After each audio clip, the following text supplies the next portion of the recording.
Hello， 大家好，我是 AD， 欢迎收看 AD 爱理财。我们常听人家形容说，时间是贼，它偷走了我们身边的一切，我们的青春、容貌、健康、亲人以及梦想。时间，它还有一个帮凶，不断的在我们不知不觉中偷走我们的金钱。这个神偷就是我们今天要讨论的主角——通货膨胀 （inflation）。通货膨胀是什么？当一个经济体或者是一个市场物质短缺，但是钱变多了，也就是货币的流通数量增加，但是资源没有增加，整体物价的水准就会持续上涨，导致民众的购买力下降。这种货币的实际需求小于货币供给的经济现象就叫做通货膨胀。通常它可以用来描述一个经济体在一定的时期内物价上升的速度。通货膨胀是如何计算的？通货膨胀是根据 CPI 的差值计算出来的百分比。那 CPI 又是什么呢？ CPI 的全名 Consumer Price Index， 消费者物价指数。它是马来西亚统计局根据一般家庭消费性产品以服务价格的变动所计算出来的。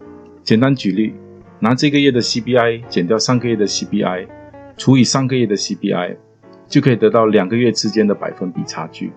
而这一个结果就是一般所谓的通货膨胀率。CPI 就是判断通货膨胀最重要的指标。通膨率要多少才算理想呢？理论上，一个国家的通膨率每年保持在2到5%都算是理想的状况。马来西亚过去20年的通货膨胀率平均为每年 2.03%。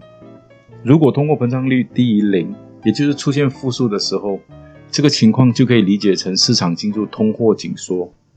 比如日本，他们就长期处于低通膨的情况，每年的平均通膨大概在 0.5 到负 0.5 之间。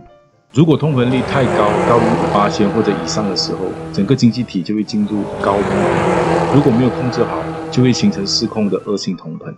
比如委内瑞拉就是因为过度印钞票而造成恐怖的通膨率。根据国际货币基金组织 IMF 的统计，2016年到2019年，短短2年之间，委内瑞拉通货膨胀率达到惊人的1万倍，钞票一夜之间变得比卫生纸还要不值钱。这里补充一下一个和通货膨胀相反的概念，通货紧缩。当 CPI 连续2个季度呈现负成长的时候，市场就会进入通货紧缩。通缩的表现就是市场的商品供过于求，资源越来越多，物价越来越便宜，民众不愿意消费，会造成经济衰退。再来我们讨论造成通货膨胀的原因。造成通货膨胀的原因大致上有2个。第一，需求大于供给，也就是僧多粥少的意思。在需求太高的情况之下，奇货可居，商品的价格自然提高。第二，成本推进，由于工资、原材料、工业成本如水电、油费等等的上升，加重制造成本，这些成本就会转嫁给消费者，商品就会变贵。通货膨胀如何影响我们的生活？一，物价上涨，购买力下降，我们日常的衣食住行价格会不断的上涨，民众手上的钱再也买不到同等价值的商品。举例，2000年的时候，一包狗币冰卖1块钱，到了2010年，一包狗币冰卖1块6，比起10年前涨了 60%。如今2021年，一包狗币冰要卖2块6，比起10年前也涨了 62%。一样的商品在20年之间，售价竟然翻了1倍还多。二，收入赶不上通膨。对于一般打工族以及固定工资收入者来说，薪水的加薪幅度远远比通膨来得少，生活成本加重，贷款却与日俱增，未来的生活难度可想而知。第三，财富缩水。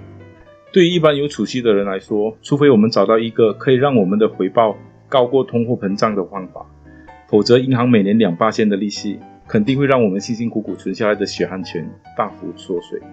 就算是退休金每年勉强有大约5到6% 的增长，但是以马币这10几年来的表现，贬值速度极快，等到退休那时，手上的养老金肯定会大打折扣。如何对抗通膨？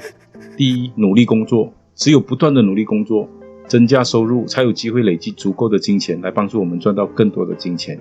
永远记得，钱赚钱比人赚钱来得快。第二，学习理财，在累积财富的同时，也要增进自身的理财智商，学习更多理财知识，学会选择适合自己的投资，避免随波逐流。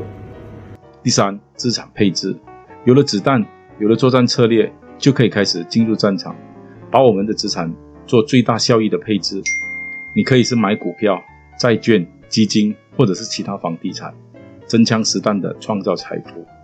结论，适当的通货膨胀对于经济体来说非常重要。所谓的适当是指2到3%的通货膨胀率是健康的。如果没有适当的通膨，经济将会停滞不前。另外，工欲善其事，必先利其器。